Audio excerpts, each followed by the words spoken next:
Right now, a nationwide manhunt is underway for a Marietta man wanted for the murder of a taxi driver's son. Today, the victim's family listened to evidence against the co-defendant. Channel 2's Ross Cabot is live in Cobb County with how detectives say they quickly identified two suspects. Ross?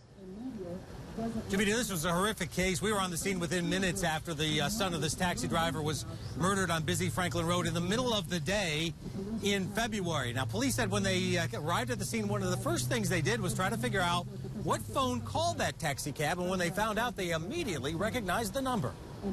A detective testified they were able to quickly identify Abdul Malik Griffin as one of the killers because of his choice of cell phones. Detectives tracked the phone used to call the taxi that day. The number immediately clicked because it belonged to Griffin's brother, who was in jail for another murder. Have this phone number making the phone call itself, but then we can also reasonably show that it is in the same area with the same time as the taxi cab. For Griffin and his alleged accomplice, James Black, it was allegedly their second cab robbery of the day.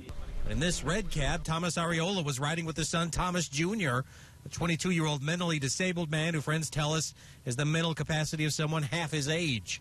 Police don't know why, but after the pair allegedly beat Thomas Sr. and stole $180 from him, they killed his son. They retrieved that money.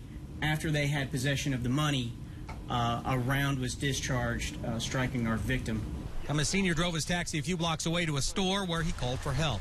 His son did not survive. Detectives were able to track down Griffin in Cobb County, but his friend and suspected triggerman, James Black, has disappeared. Police fear the 19-year-old has left the state. There was a whole line of Areola's family in the courtroom for today's hearing. In the meantime, Griffin will be held without bond. The search for Black continues. We're live in Cobb County. Ross Cabot, Channel 2 Action News. A bomb threat prompted a school lockdown today in Henry County. It